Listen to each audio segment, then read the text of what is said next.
Good evening. We bring you the latest in the world of sports. I'm Boom Gonzalez. We give you the conversations you want to hear from your favorite icons and athletes. I'm Bella Tunay.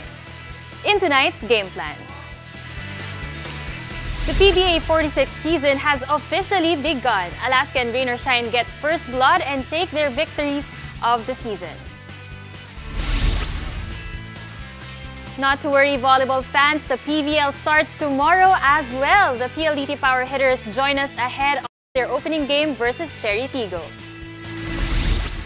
Then we'll mukbang with Creamline's Jema, Galanza and Celine Domingo as they share their Clark trading stories in Bubble Invasion. And former UFC Women's Bantamweight champion Miesha Tate tells us the story behind her big return to action after 5 years away from the octagon. Buckle up, sports fans. Let's get in the game. The PBA is back, and currently the Meralco Bolts and the Northport Batang Pier are battling it out in the third game of opening day. Earlier today, the Alaska Aces and the Rain or Shine Elasto Painters got their first wins of the 46th season. Michael De Gregorio led the way for Alaska with 20 points as the Aces outscored Blackwater Bossing 64-38 in the second half. Then the Rain or Shine Elasto Painters had a big third quarter and later on survived a nail-biter against the NLEX Road Warriors. Ray Nambatak led the way with 19 points and 8 rebounds. Now, as excited as we are for the PBA, which is ongoing right now, we are equally pumped for the Premier Volleyball League because we are one night away from the 2021 PVL Open Conference. Kaya nandito si Mele. Joining us tonight as they prepare for their opening game tomorrow, we have Coach Roger Gorayev. Coach, magandang gabi. Hi, Coach. Good evening. Good evening, man. Good evening po. It's good to talk to you again, Coach. Unang-una, bago tayo mag-usapang volleyball, gusto ko muna kamustahin. How's your health? How are you feeling? And how's the bubble experience? Okay na ako, no? About a month ago, nag-negative na yung aking sakit ko. Kaya hoping ako na siyang babalik. Malakas na katawan ko eh. Yung bubble naman namin, yung first phase namin, we went to Splendido in Laurel, Pampanga. We stayed there then we waited for the announcement of our president regarding the status sa Metro Manila, and then when they allowed na pwede nang mag-un tayo. So, nag-practice kami 10 days sa Manila prior to this, and then diretso na dito. Coach Roger, we're happy to see you well and back. And speaking of pagbabalik nga, bago nagbalik ang PVL, isa kayo sa mga pinakamatunog na team of season because of your recruitment, ha? Coach Roger, medyo sinuwerte tayo sa recruitment. We got veteran setter Rhea Di Maculangan, Chinchin Basas, Isa Molde. So Coach, dito sa mga bagong recruits nyo, it's looking like a revamped team na. Ano yung tingin nyo magiging edge nyo over the other teams dito sa upcoming PVL? Actually, ang pinakamalaki naming edge, yung aming age. Yung average age namin, batang-bata itong team na to, parang mga 23 years old lang ang average age. So, medyo active na active talaga ng mga batang ito. Other than that, nakikita ko, bagong team kami, parang 2 months pa lang kami with each other, nang nagkapaan muna. But right now, maganda na yung chemistry nila. Salamat naman because I really pushed for Rhea. Puti, sinuportahan ako ng naming company, Smart, ako ng PLDT, na makuha ko si Rhea because since these are very, very young players, kailangan ko yung katulad ni Rhea na veteran setter to control yung emotions ng mga bata, to control yung movement sa loob. And Rhea is a very, very patient player. Matagal ko na siyang naging player before, kaya alam ko yung alam ko yung kapabilidad niya. Ay, napag-usapan na rin natin si Rhea. Mag-duel lang tayo saglit sa kanya. Napaka-importante para sa iyo ngayon. Ate Rhea na siya. Diyan sa team, sa team. Kumbaga siya na yung veterano mo. Nakatulong ba, Coach? Ay, well, actually, nabanggit mo na. Nakatulong sa'yo na you handled her 2013, 2015, if I'm not mistaken, national team. Nakasama mo na siya. Meron ka bang nakikita kaibahan ngayon, though, sa laro, sa disposisyon ni Rhea na aside sa pagiging veterano na, mas madiskarte ba?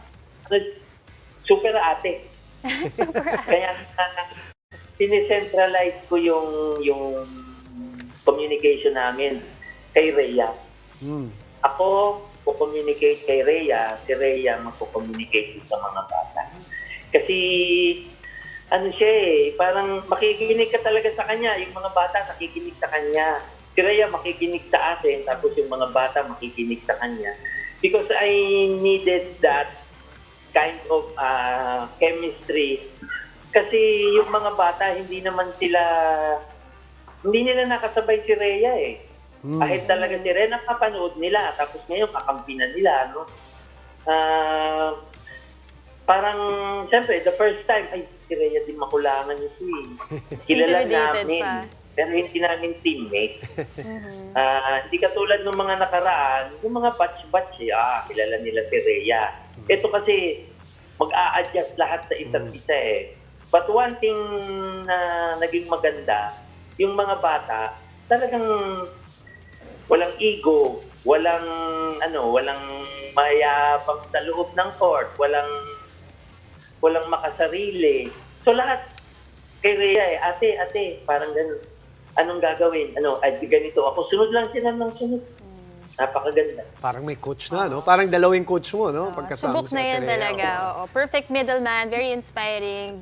Rhea Di Maculangan. Pero coach, yung veteran setter natin ngayon, Rhea Di Maculangan, will go up against your former setter, di ba? Yung si Pinabor sa inyong opening game. So, kamusta yung naging preparation ninyo para dito sa match-up na to? Actually, since 2 months pa lang kami nagpe-prepare because yung sa pandemic na kasi napakandaming bago parang 7 yata sila. Unang-una kong ginawa kasi, parang kinausap ko si Rhea, pag-aralan natin itong mga bata. Ano ba ang mga gusto nito, bola, ano ba ang ayaw nila, na bola, sino ang malakas sa ganito, sino ang malakas sa ganyan. Kasi, kumbaga sa diskarte, hindi ko na problema yung pagdidiskarte ni Rhea Ang pinoproblema ko, paano makakakonect si Rhea sa mga batang ito na ngayon, as of kanina, nag-practice kami. I'm very, very much satisfied. Problema lang namin, we are not that tall team. Pero it's namin talagang ang ganda ng chemistry na nung team despite the fact na 2 months pa lang kami nag-prepare. Okay, Coach. Quickly, what are your expectations sa first game? Ang tagal nang walang volleyball, walang court time, walang bola training. Sabi mo nga, 2 buwan. Maikli yan para sa marami. Alam mo yan, Coach. So ano ang expectations mo dyan sa first game this weekend? Mapapalabi pa talaga kami. Kasi mga Pinoy walang tayo. Pero si Jaja, malaking bagay. Tuloy-tuloy yung experience niya sa Japan League niya, nadali niya dito. Napakalaking bagay nun. But sabi ko nga, may mga game plan kami, ako na sinabi na sa kanila na dapat naming gawin. So, apakaganda rin ang expectation ko. We are small, but we are terrible. Wow. Exciting, Coach, Ang ganda. Parang Abangan may catchphrase para matapos ang guesting nitong si Coach May Roger. iniwan. Maraming salamat, Coach. Stay healthy and good luck sa iyong first game and throughout the season. Thank you, Boom. Thank you, Mela. Thank you, Coach. You're welcome, Coach. Okay, after the break, let's have Mukbang with Creamline's Jema Galanza and Celine Domingo as they spill the stories from their Clark training bubble. It's another bubble invasion when the game returns.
Welcome back to the game. I'm Mela Tunay.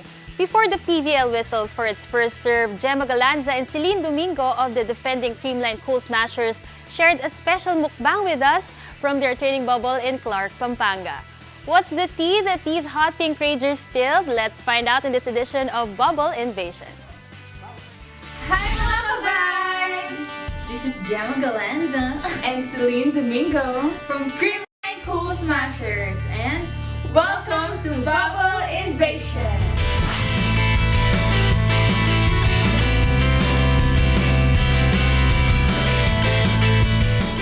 yan. So today, gagawin natin is magmumukbang kami, di ba? Hindi ako masyadong halata, hindi diba? halata, di ba? So, ano bang gagawin natin? Magmumukbang naman tayo. Siyempre, mukbang with a twist. Ayan, di ba? So, perfect na yung magmukbang kasi kakatapos lang din na training. So, pwede mo kumain muna bago magkwentuhan kasi gutom talaga kami. Okay. So, Sadie, Would recommend. go, Sadie. So, Ate Jema, ano yung mga preparations na ginawa mo bago tayo pumasok here sa bubble training? Ako, ano ba, training sa, as in condition. Yeah, kahit ano, in general. Kasi, well, alam mo naman, di ba, simula pa lang ng pandemic, hindi tayo nag-stop mag-training. Di ba? So, thank you sa Zoom.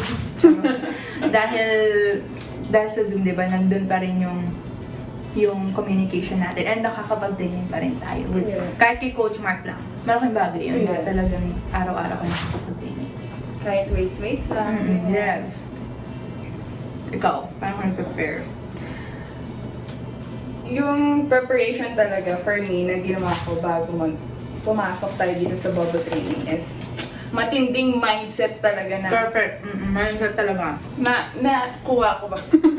Matinding mindset na ito na nga, magbo-bubble training tayo for a very long time. A month, 2 months, ganyan. So, kasi first time natin gawin ito eh, no? Oo, tas yung feeling na wala kang gagawin kundi mag-training. Kain, tulog. Yes. Diba? So, Kain. medyo Kain ulit? Oo. Nakakabaliw yung gano'n, diba?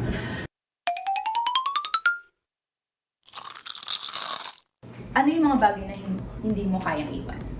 I mean, Ay! bagay, hindi tao ha?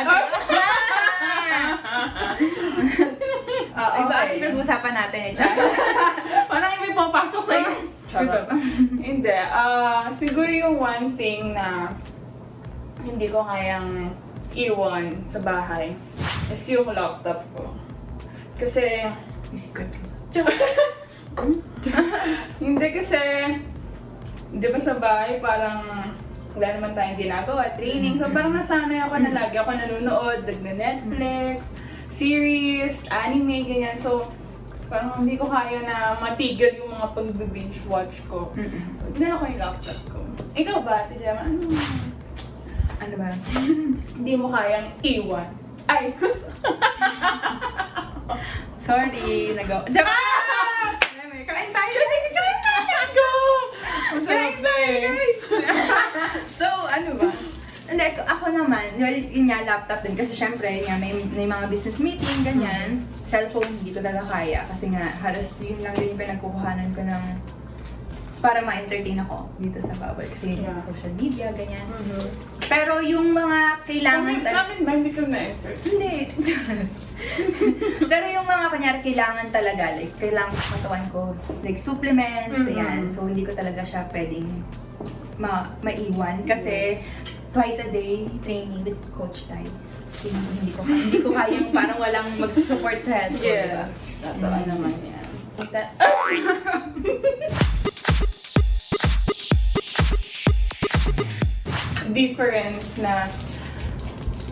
Difference ng bubble training So, normal. ngayon sa normal training natin sa labas.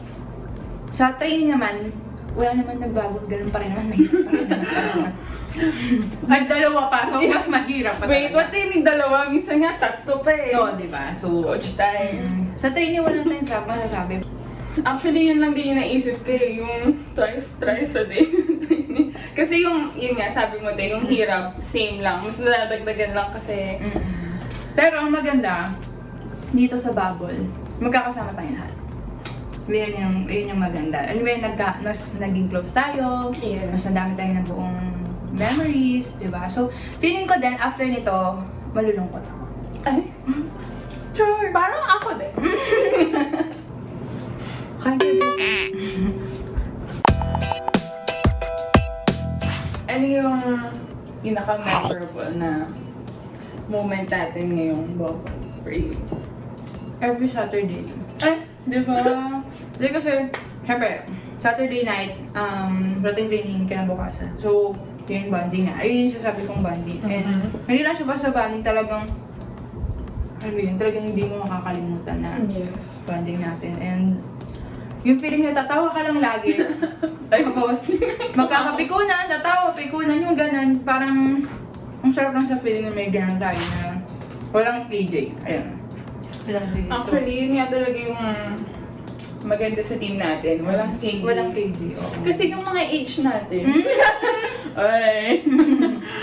At saka, di ba, sa normal training kasi after natin mag-training, uwi na tayo agad. Oo, wala talagang parang kanya-kanya tayo. Yes. Dito. Diba? Dito talaga, mas nabuo talaga. So, yung inuuwian natin. So, wala kayong magagawa. Wala kang magagawa tayo magkikita-kita sa araw-araw.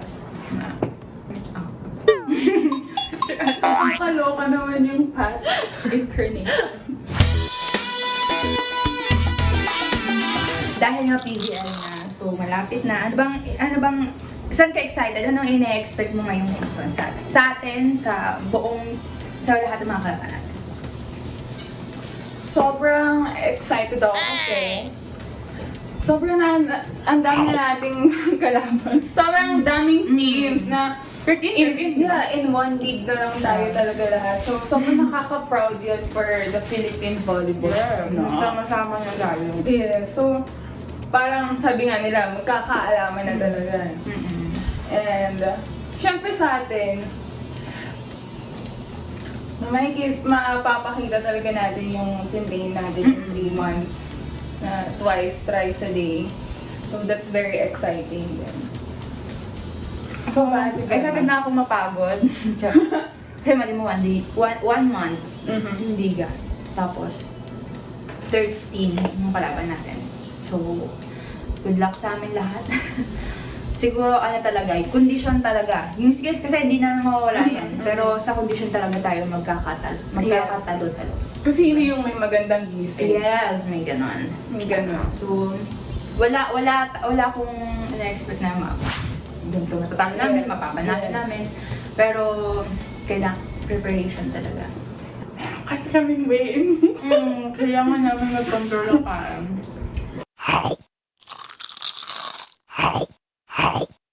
Ikaw, ano masasabi mo sa mga bago naman, Seth? Sumagot ka naman ba? Puro ako. So, okay ka naman? For Okay me, ka naman.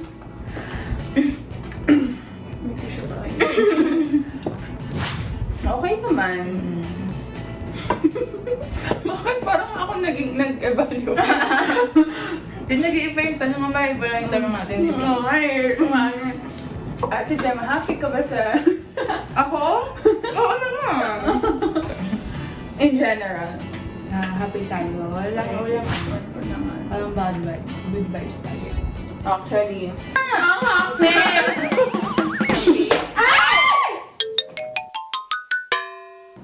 Thank you so much, guys, for joining us.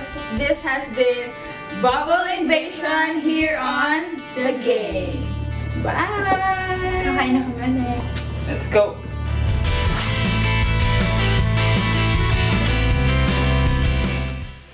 Alam mo, Mela, so sobrang intense, alam mo to, intense yung mga practices nila, ng mga teams.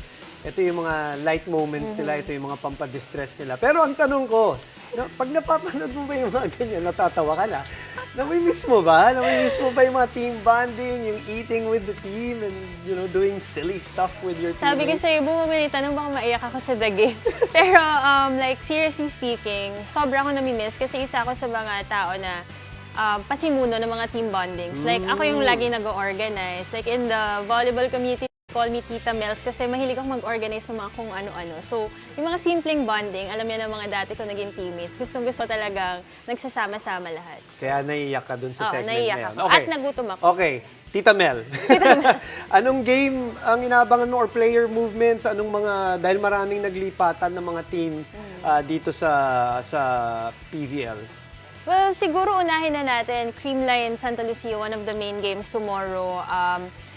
Kaabang-abang talaga yan kasi dalawa yan sa mga malalakas na teams from the, PVL and PSL before, pero ngayon maghaharap na sila. So, isa sa mga inaabangan ko ng maraming volleyball fans ay yung mga maririkindle na match-ups, diba? Kahit mga player-to-player match-ups. Honestly, alam natin yan, Mika Reyes, Eliza Valdez, I'm sure everyone's waiting for that match-up. And then, syempre, yung mga nabanggit mga na player movements, nakita natin sa VTR yung mga bagong players ng Creamline, meron din mga bagong recruits Santa Lucia, the legend, Aiza Maizo, Pontillas is now with them. So, I wanna see kung paano sila nag-gel sa mga teams nila kasi halo-halo na nga ngayon.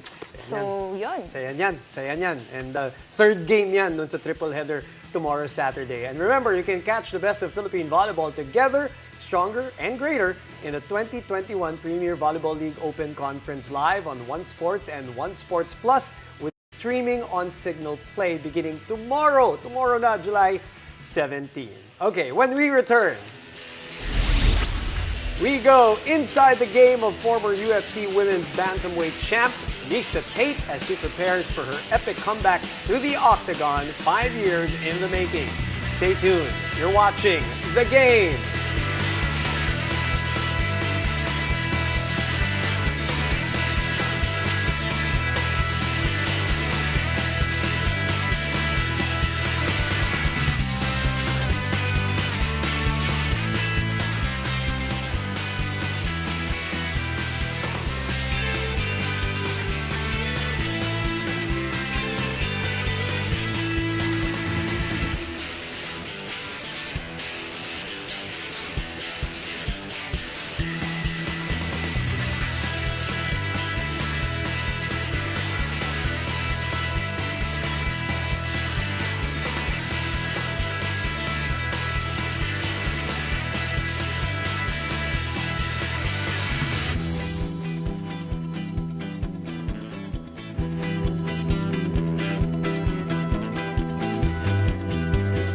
Welcome back to The Game. 5 years ago, former UFC Women's Bantamweight champion Miesha Tate stepped away from the Octagon with an 18-7 record and a legacy as one of the biggest stars in women's MMA. Now, this weekend, she returns to action inside the cage to start her journey back to the belt at UFC Fight Night. Our correspondent Carlo Pamintuan caught up with a former champ to talk about her surprise comeback in this latest edition of Inside the Game.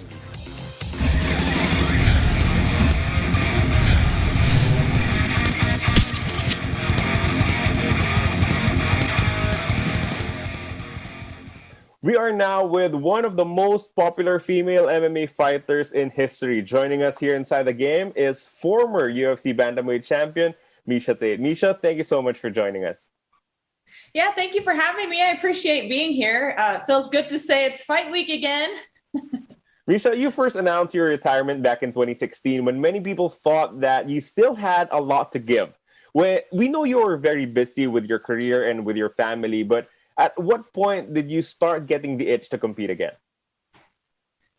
Well, I think it was in large part due to the pandemic, right? When we're forced to slow down, right? Or at least for me, I had a chance to reevaluate what was the most important in my life. And for me, that's family, it's time, and it's dreams and goals. And when I started to think about everything, I was living in Singapore at the time, and I thought, I need to be closer to family because we're in a pandemic world, right? You start valuing life and everything that's going on. And what else do I want to do? And I thought, I miss MMA. I miss fighting. Not just, the sport, because obviously in the pandemic, right, we couldn't even watch live sports, but I actually missed competing, and I knew that I wanted to compete again. And at that point, I made the decision that we were going to move back home, and we made the decision as a family that Mama was going to fight again. You earlier announced that you signed a 6-fight contract, and we know that you'd only come back if you could compete at a very high level, at the highest levels possible. So have you foreseen how much time you'll be devoting to MMA in the upcoming years? I've given that some thought. I think right now I'm on a 2-year plan. I want to see what I can do inside 2 years, but I want to be a champion again. I'm not just coming back for 1 fight or 2 fights. I really want to give this my all. So you're right. I didn't take this comeback lighthearted. I trained so hard for this camp. And not just harder, but a lot smarter. I really invested in myself, and I really built a strong team around myself, because for the first time in my career, I'm in charge of everything. I don't have somebody else telling me what I need to do, how I need to do it, who I should work with, what corners I should cut, what money I should or should not spend, So I'm really happy with the way that this camp has unfolded, with me being the CEO of my life and my decisions, and having my family's full support behind the things that I feel like are the very best for me, because I work hard and I don't, I have drive and I have determination. So I don't want to cut corners. I want to make the best decisions, but I want to make the smartest decisions. And I really feel like that this camp will be a prime example of what that will amount to. Miesha, you're competing against Marion Renault in what would be her retirement match. What can you say about the career she's had and what she still brings to the table at this stage of her career? She's a solid fighter, and she's a black belt in Brazilian Jiu-Jitsu. She's solid on the feet. She can really do everything. So there's not a lot of holes in her game. And I think her biggest strength, though, is that she just stays in fights. She doesn't take a lot of risk. Maybe that's one thing that I think, could have paid a little bit more dividends, because she's been so close to being a contender a number of times, and she'll lose a split decision. So it's like she's right there with the very best, but she's just lost a few of those decisions because she didn't go and get it.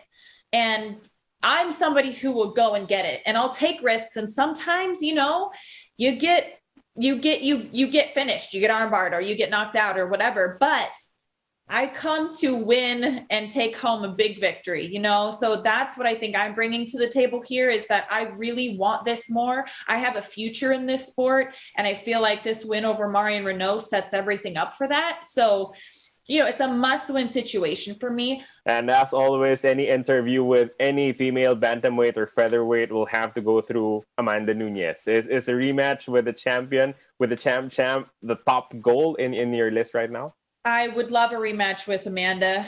When I think of winning the title, I think of fighting Amanda. So that's just what I envision. I'm not sure if she'll still be the champion. Obviously, she's fighting my friend Juliana, and I want Juliana to win and do great. But I mean, Amanda's been there since I left. So, just hard to think of anybody else being the champion. But that's what I envision. That's my vision. Miesha, first of all, welcome back. We'd love to watch you again, and all the best in your fight this coming weekend. Thank you so much.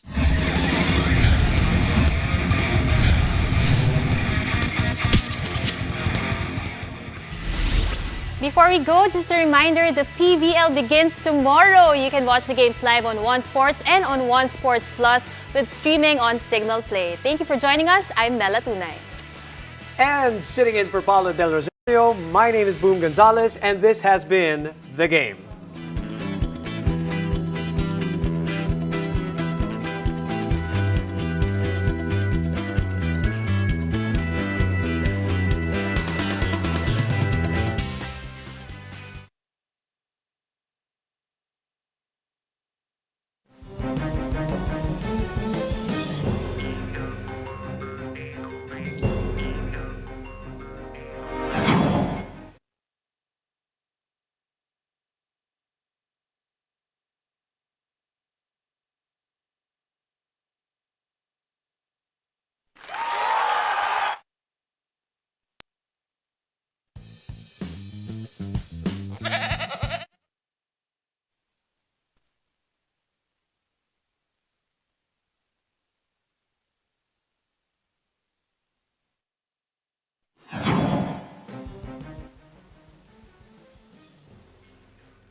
sumugod na healthcare worker sa DOH. Gigil na raw sila dahil wala pang ipinangakong benefits mula sa Bayanihan 2. Nako po! Bulok daw ang sistema, kaya heto ang napagdiskitahan nila. Ramdam talaga ang galit ni ma'am. Kaso, nalalaban yung kamatis. Tumatalbog pa nga. Baka kulang sa puwersa. Kayo naman, sir. Nako, ayaw talaga. Parang may shield. Pero kahit hindi tinatabla ng kamatis, dapat pa rin daw mag-explain ng DOH. Sarap po ba kasi ang hinahanap nilang benefits?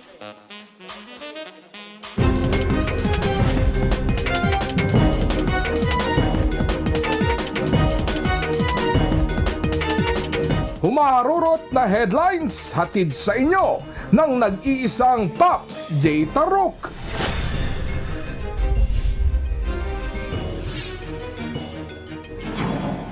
Naitala ng DOH ang 11 local cases ng mas nakahahawang Delta variant ng COVID-19 sa bansa. Pero paglilinaw nila, wala pa namang matinding hawaan. Aprobado na ni Pangulong Duterte ang pagbubukas ng bagong school year sa September 13. Pero ang face-to-face classes, bawal pa rin. Binabantayan ng pag-asa ang bagyong Fabian sa silangan ng Northern Luzon. Ano-anong lugar naman kaya sa bansa ang uulanin? At kilalanin ng lalaking isinilang at lumaki sa kulungan na hinaangaan ng netizens. Paano ba naman kasi? Isa na siya ngayong guro at kumukuha pa ng master's degree. Mga Pops, ilang rehiyon sa bansa ang nakapagtala ng local cases ng Delta variant. Ito po yung mas nakahawang variant ng COVID-19. Pero paglilinaw ng Department of Health, wala pang local transmission o matinding hawaan ng Delta variant sa ating bansa. Magbabalita si Jen Calimon.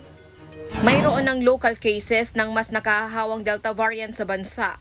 Sa tala ng Department of Health, 6 sa 11 kaso ay galing sa Northern Mindanao, 2 naman sa NCR at Western Visayas, habang isa ay mula sa Central Luzon. 5 naman ang returning overseas Filipinos, kaya aabot sa 16 ang bagong kaso ng Delta variant.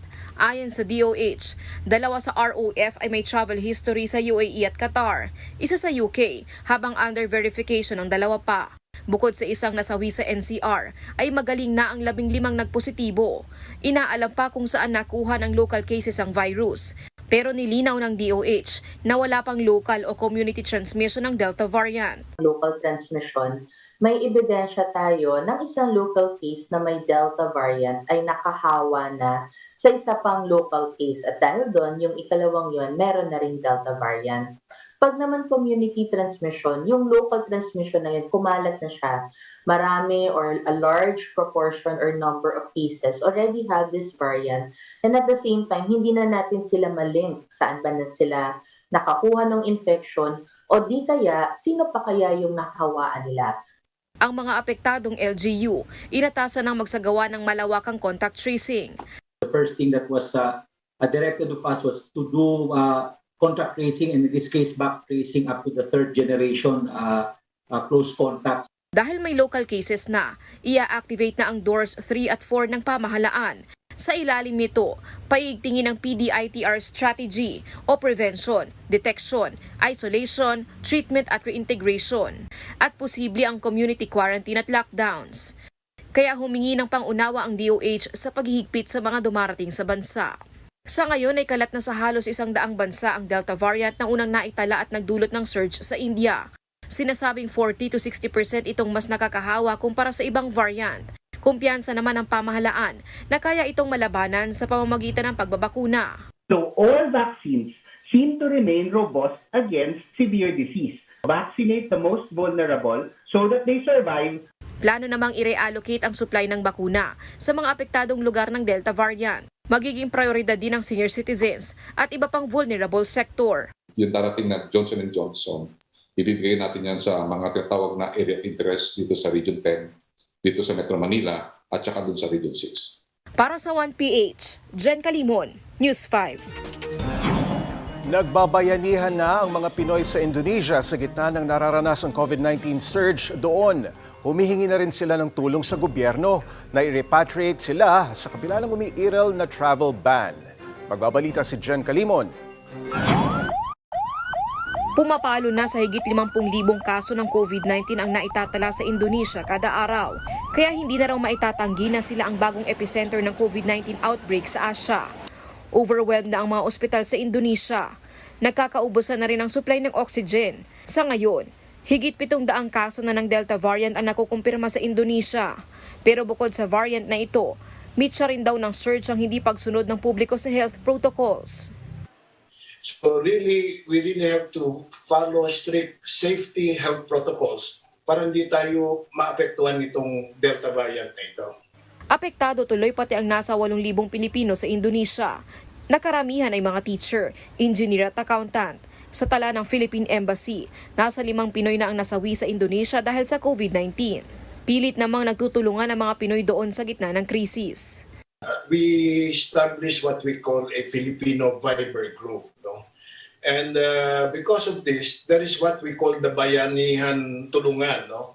Hindi naman daw pinababayaan ng Indonesian government ang mga Pinoy doon. Sa katunayan, kasama sila sa vaccination program ng bansa. Kung may nagpapahirap man sa kalooban ng mga Pilipino doon, ito ang nararanasan nilang hirap sa pag-uwi sa Pilipinas, lalo ngayong may travel ban na sa Indonesia. Nangangamba tuloy ang mga OFW na baka pagmultahin sila sa pag-overstay. Umaapela tuloy ang ilan ng repatriation mula sa Philippine government. I believe that yung pinaka-importante is yung repatriation back to the Philippines, isa po yan. Or sometimes also to ease no, yung flights from Indonesia to Manila para naman po makauwi yung ating mga kababayan. Siniguro naman ang Philippine Embassy to Indonesia. Natutulungan nila ang mga Pinoy doon na ma-extend ang kanilang employment visa. Para sa 1PH, Jen Calimon, News 5. Mga Pops, nananatiling mataas ang COVID-19 cases sa Pilipinas, palagi pong mag-ingat at sumunod sa health protocols. Sa datos ng DOH, higit 5,000 cases ang nadagdag ngayong araw. Nasa 48,000 naman ang mga aktibong kaso. May naitala ring higit 2,000 recoveries, pero higit 100 ang mga nasawi dahil sa virus. Isinailalim na ng Interagency Task Force sa mas mahigpit na Enhanced Community Quarantine o ECQ ang 4 na lugar sa bansa hanggang sa katapusan ng Hulyo. Kabilang dito ang Iloilo Province, Iloilo City at Cagayan de Oro. Kasama rin dito ang Ginoog City sa Misamis Oriental. Habang pinalawig naman ang GCQ with heightened restrictions sa probinsya ng Antique at hinigpitan ng quarantine sa Misamis Oriental na dating modified GCQ na. Ginawa ang reclassification base na rin sa rekomendasyon ng DOH. Diyan lamang kayo mga Paps. Marami pang siksik na balita sa pagbabalik ng One Balita Pilipinas.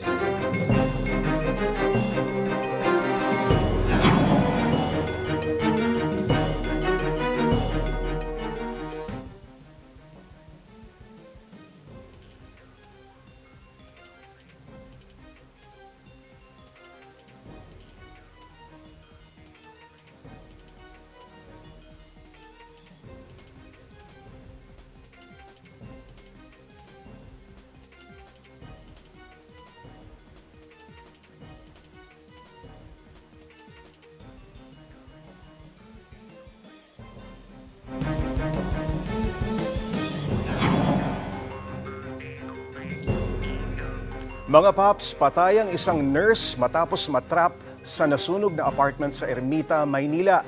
Posible raw na hindi nakalabas ang biktima dahil sa labis na kalasingan. Magbabalita si Justin Punsalang. Nabulabog ang mga residente ng Arquiza Street sa Ermita, Maynila matapos sumiklab ang sunog sa isang apartment kaninang madaling araw.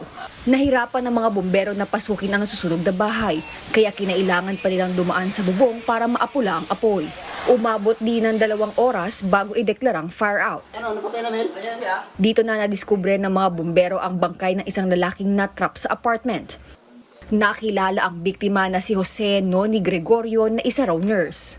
Natagpuan ang natustang bangkay ni Gregorio sa loob ng banyo. Sa kwarto rin daw niya mismo nagsimula ang sunog. Nakadapan. Hindi na gumagalaw, sir. Hindi ko alam kasi may usok, may apoy. Kwento ng kanyang mga kapitbahay, umuwi ng lasing ang biktima. Bagay na nakapagtataka dahil hindi raw ito umiinom. Lasing na lasing daw, sabi nila. Nang dumating, nung gumapang siya paakyat, hawak siya ng dingding, umakyat. Agad naman tinawagan at dinala sa lugar ang nanay ni Gregorio na tindera sa Divisoria para asistihan ng punerarya. 16 na pamilya ang apektado ng sunog na manunuluyan muna sa barangay. Aabot sa 60,000 piso ang iniwang pinsala ng sunog na hanggang sa ngayon ay inaalam pa ang naging sanhi. Para sa 1PH, Justine Punsalang, News 5.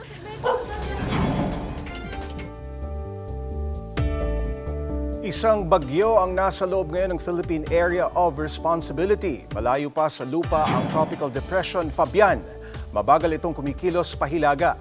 Ayon sa Pag-asa, hindi inaasahang mag-landfall sa bansa ang bagyo, pero posibleng mahatak at palakasin ito ang southwest monsoon o habagat. Yan ang nagdadala ngayon ng kalat-kalat na pag-ulan sa southern Luzon. Damay rin ng Metro Manila, Mimaropa, Zambales, Bataan, Western Visayas at Mindanao. Inaprobahan na ni Pangulong Duterte ang muling pagbubukas ng klase sa September 13, 2021. Ilalabas ng DepEd ang school calendar sa mga susunod na araw. Pero paglilinaw ng ahensya, pwede nang magsimula ang academic year sa mga private at non-DepEd public schools. Pero bawal pa rin daw ang face-to-face classes. Kailangan din daw nilang magpasa ng mga dokumento para patunayan na handa na sila sa pagbubukas ng school year. Natuloy ang PDP laban meeting sa Pampanga sa kabila ng pagtutol ng Pangulo ng partido na si Senador Manny Pacquiao. Binuksan na rin ang nominasyon para sa gagawing eleksyon ng mga bagong opisyal bukas. Magbabalita si Jenny Dongon. Nagsimula na ang 2 araw na National Council meeting ng PDP laban sa Clark, Pampanga. Pinangunahan ito ni Party Vice Chairman, Energy Secretary Alfonso Cusi. Yan ay sa kabila ng pagtutol ng kampo ni PDP laban President Senator Manny Pacquiao at Executive Vice Chairman Senator Coco Pimentel. Unauthorized anya ang pulong. Pero 139 sa 150 na miyembro ng National Council ang dumalo ng pisikal at via Zoom, sapat para magkaroon ng quorum. Dito iginiit ni Cusi na interest lang ng PDP laban ang kanilang isinusulong. No secret agenda, no secret candidate. There are no factions in PDP laban. We all belong to one, united and cohesive PDP laban. Matatandaang sinibak ni Pacquiao si Cusi, Acting Secretary General Melvin Matibag at Membership Committee Head Azra Naig dahil sa umano'y paglabag sa konstitusyon ng partido. Pero sa meeting kanina ay na-adapt ang resolusyon na nagbabasura sa pagtanggal kina Cusi. To put an end, Mr. Chair, to such, I move to declare that illegal resolution and ultra-virus action of some members of PDP Laban, expelling Secretary Cusi, Attorney Melvin Matibag, and Undersecretary Astrabel Naik, that they are considered to be void. Giit pa ni Matibag, may legal silang basihan para isulo ang National Assembly. Lalo na at may basbas-anla ito ni Pangulong Rodrigo Duterte na chairman ng partido. And it's very clear in the Constitution of PD Laban na lahat po nung ginawa namin ay naayon dito. Ang pwede po magpatawag ng National Council meeting ay ang National Chairman who is President Duterte. Bukas ay inaasang dadalo rin sa pulong ang Pangulo. Paglilinaw pa ni Matibag, wala silang tatanggaling miyembro. Inibitahan pa nga raw nila sina Pacquiao at Pimentel pero hindi sila pinansin. Sa kabila nito, susubukan daw nilang plansyahin ang gusot sa partido. We have a process. We will follow the due process po rito. Dadaan po sa proseso, if there are enough grounds and reason to expel a party member, sundin po namin. Nagsimula naman ngayong araw ang nominasyon para sa mga napipisa na maging bagong opisyal ng PDP Laban. Bukas naman gagawin ang eleksyon. Para sa 1PH, Jenny Dongon, News 5. Napako ang pangako ng isang sundalo sa menor de edad noon na nobya Nabuntis kasi niya ito at pinaasang pakakasalan. Pero nang dumating na sa tamang edad ang babae, may iba na raw mahal ang sundalong nobyo. Narito ang report. Lumapit kay Idol Raffy ang 19 anyos na si Angie Duque. Nabuntis at pinangakuan daw siyang pakasalan ng boyfriend na sundalo noong 16 anyos pa lang siya. Pero ang pangakong ito, napako! Sa halos twice a month na po sir na nagkikita kami, then may nangyayari na din po sir. Alam niya ba na ikaw ay 16 years old? Yes po sir, alam niya po sir. Nagkapirmahan pa raw sila sa barangay para hindi na ituloy ng kanyang magulang ang kasong child abuse laban kay Private First Class Ronald Navarro. Sagot naman ang tatay ni Ronald. Sinabi niyo kay Angie na pag i-raise niyo yung bata, ipapapilido niyo sa amin. Hindi niya pinapilido. Hindi po sir kasi wala po yung si Roland po kasi kailangan niya po ng perma sir. Dahil sa hindi pagsunod sa kasunduan, posibleng marap sa kasong sexual exploitation at child abuse ang sundalo. Pwede na ulit iangat yung kaso, no? Kasi tandaan natin na yung kasunduan na yan, may obligasyon po parehas ng parties kung saan kailangan pagtama ng 18 may kasalan na magaganap. Since wala po kasalan na naganap, kasuhan na po ngayon. Pwede rin siyang masibak sa serbisyo. If proven guilty, pwede siyang ma-discharge from the service administrative. Sinubukan muling mga tuwira ng tatay ni Ronald. Pinapos kami noon ng lola mo.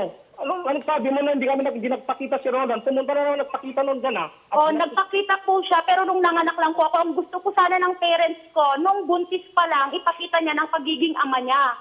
Sinong hindi po magagalit doon? Nagkasundo rin na ipa-DNA test ang bata para makumpirmang anak nga ito ni Ronald. Okay ba sa'yo na ipa-DNA test natin yung bata? Okay, para maging sir. bata sa lahat? Opo sir, opo. Dapat po sir nung hinahamon pa nila ako nun pa lang sir, pero ba't sila umuurong? Ako na po mag-sponsor. Kasi sinasabi niya, hindi akin yung bata. So panindigan niya yun. No? Kung talagang hindi sa kanya, sa tingin niya, then sumalang siya sa DNA testing. Opo sir. Okay? Walang bibitiw mga paps, magbabalik pa ang One Balita Pilipinas.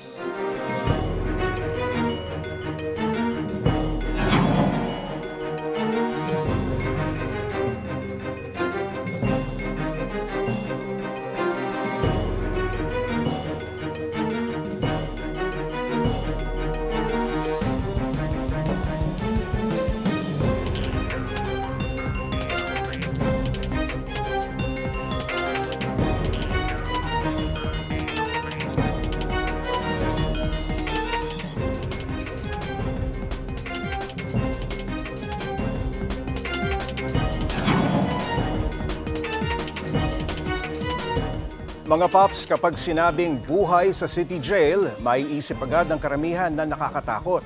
Pero ang isang guro sa Angeles City, Pampanga, literal na laking kulungan mula pagkapanganak hanggang sa makagraduate sa kolehiyo. Ang nagsilbi rin na pamilya niya, mga jail warden at mga preso. Para bigyan ng mukha ang balita, Mobile Journal, Teresa Ormatam.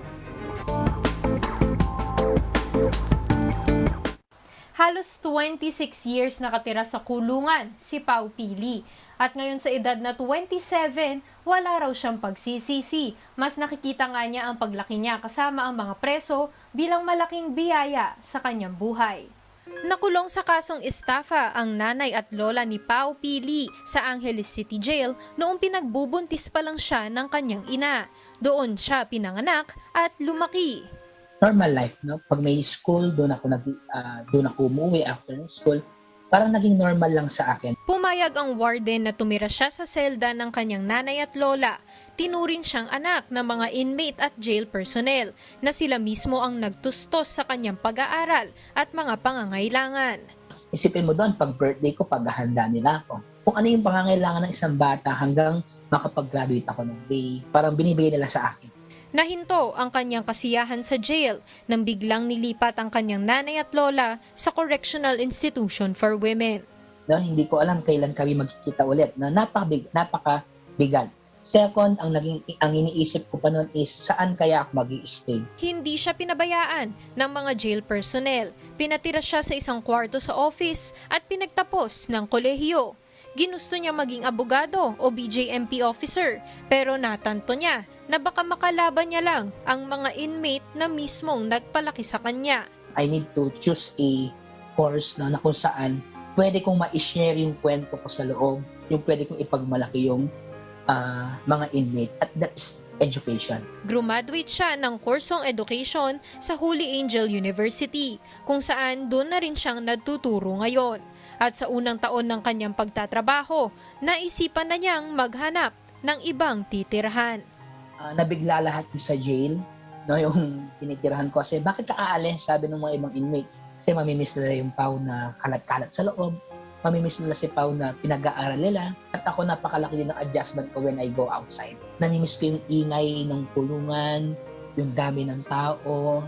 Namimiss ko yun. Di nagtagal pagkalabas ni Pao sa kulungan, nakalaya na rin ang kanyang lola at nanay noong 2019 at kompleto na silang nagsasama muli. Sa pagbabahagi ng kanyang kwento, gusto niyang maiba ang tingin ng mga tao sa mga detainee. Ang tatay nga niya na hindi nagpakita habang siya'y lumalaki, hindi na niya kinailangan hanapin. Yung pagiging tatay niya, no, hindi ko masyadong hinanap kasi may mga tatay doon. May mga tatay ako nakilala doon. Teresa Ormatampo,